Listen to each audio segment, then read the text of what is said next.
Terhitung mulai 8 November 2018, Pemprov Sumatera Selatan kembali memberlakukan Peraturan Daerah Nomor 5 Tahun 2011, yaitu pengangkutan batubara melalui jalur khusus angkutan batubara.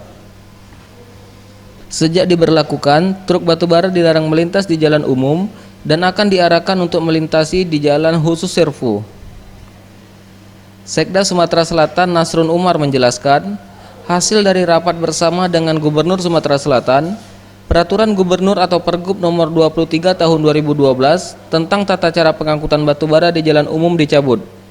Dan untuk pengangkutan batubara selanjutnya, Pemerintah Provinsi Sumatera Selatan mengatur kembali melalui Peraturan Daerah Nomor 5 Tahun 2011, yaitu pengangkutan batubara melalui jalur khusus angkutan batubara. Dengan segala pertimbangan yang sangat matang, maka Pergub 23 Tahun 2012 tentang tata cara pengangkutan batubara di jalan umum itu dicabut. Bahwa angkutan batubara kita kembalikan kepada yang diatur di dalam Perda Nomor 5 Tahun 2011. Untuk pengangkutan batubara ini, Pemprov Sumsel telah menyediakan dua moda angkutan, yaitu melalui kereta api dan jalan khusus untuk truk batubara. Untuk jenis pengangkutan kereta api, pemerintah Provinsi Sumatera Selatan telah menunjuk 3 stasiun untuk pengumpulan batubara, yaitu Stasiun Tanjung Enim, Stasiun Sukacita Lahad, dan Stasiun Banjarsari Kabupaten Lahad.